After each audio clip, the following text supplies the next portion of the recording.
Hey, today I wanted to come on and sort of address some of the questions that have been raised by one of our funny TikToks that we've recently posted, basically on why you should listen to the doctor when they recommend an implant that is fit for your frame.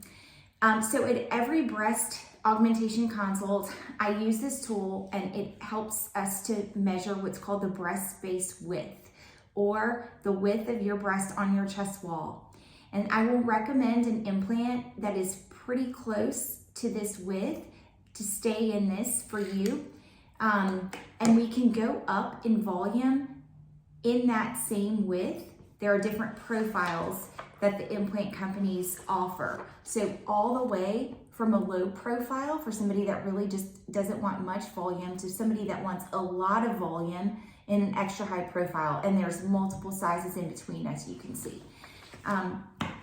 So staying in this is gonna, in the width of the breast, is gonna give the most aesthetically pleasing and natural looking results.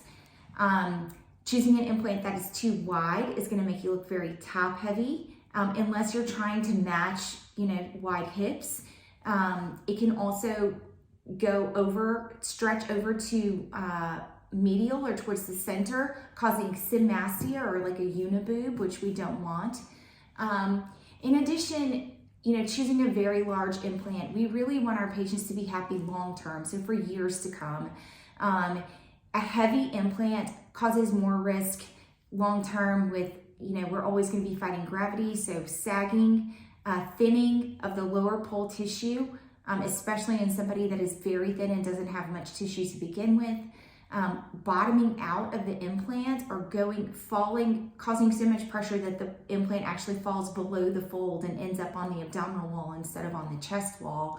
And that needs corrective surgery to repair that.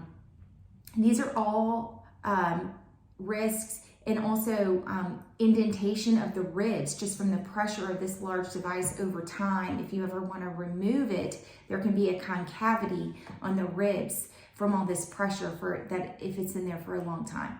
So these are things that we need to think about, on the front end so that you're happy for a long time. I hope you learned something today, and thank you so much for watching and following us, and stay tuned for more info.